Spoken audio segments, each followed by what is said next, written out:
CarCast number 1. I'm going to talk about the Willy Adames trade to the Brewers that happened a couple of days ago. And just kind of my thoughts on it. A lot of people are praising the Rays for making this move. Seems like kind of the narrative that's going on with the Rays and baseball.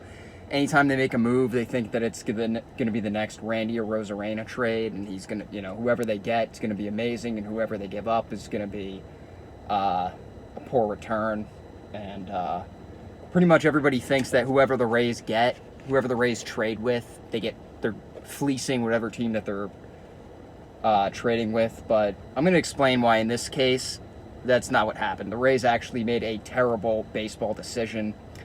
The trade was Willy Adames and Trevor Richards to the Brewers for J.P. Feyereisen and Drew Rasmussen.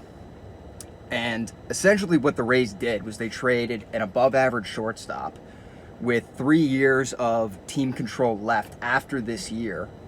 And they traded him at his lowest value of his career. Willy Adames was a pretty highly touted prospect. Came to the big leagues, and I think in 2018, he's always been a plus defender at short. And he's had a little bit of a bat, 20 homer power, hit 250, 320 on base percentage guy. And you trade him in May while he's hitting 197 in May for one reliever that has some upside, J.P. Feyereisen. That makes absolutely no sense. It was baffling to hear people praise this move. Adames wasn't a good player. Adames is a very good player who got off to a slow start, and you basically just dumped him for a relief pitcher that is not proven whatsoever. Everybody was saying, oh, well, this is their next Nick Anderson trade. Well, you know what? We don't even know if the Nick Anderson trade was a good trade. We don't know what, I think it's Jesus Sanchez, what he's even going to be for the Marlins. And you basically got a year out of Nick Anderson where you ran him into the ground until the guy got hurt, and now he's out for the season, or he's out for the next few months. What the Rays do is completely backwards, the way that they run their organization. They build around their bullpen. The most volatile position in the game is your bullpen, both from a performance standpoint and from an injury standpoint.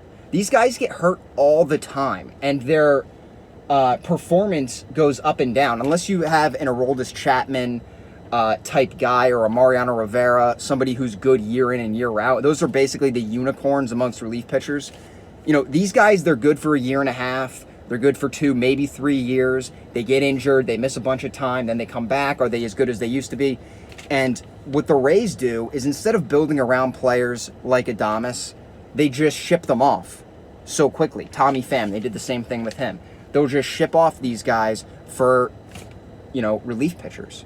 And they just think that they can get through an 162-game season just staffing the games. It doesn't make any sense from a longitudinal standpoint. It'll work for 60 games.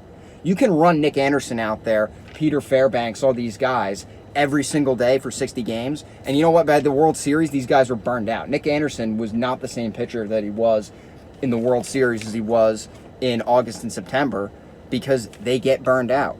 It's not a sustainable model for a major league team to be building around relief pitching. But the Rays do it. They do it time and time again. And, kind of going back to the Adames move, why couldn't they have just waited 6 weeks for him to get his batting average up, get his offensive production back to where it's been for the course of his career, and then actually get a decent return for Adames? I understand that you've got Vidal Brujan and Wander Franco in AAA. Those are probably your middle infielders of the future, in addition to Brandon Lau. I understand that Willy Adames was expendable, but it's a bad baseball move if you're not going to get the maximum value from your trades. It doesn't make sense to, what are you going to just, give them up because you have Wander Franco? No, you want to get the maximum value from Adames as you can. And I don't really understand what the big deal is to wait 6 weeks and actually get a decent return. I'm not saying J.P. Feyereisen's not a good pitcher, but you could have gotten Feyereisen and maybe a decent top 10 prospect back from the Brewers in this trade. Wait until the deadline a little bit more. You can kind of get a bidding war. More guys get injured. the demand for shortstops is potentially higher, and you might be able to get a bidding war. I know the Reds are interested in a shortstop. Get those guys in the mix. It just seems like it was a very clumsy looking trade, to be completely honest with you. And, I mean, to me, it just seems like the Rays get credit for everything they do because they've made a few moves in the recent past that have worked out. But any way you slice this trade, it's a bad baseball move.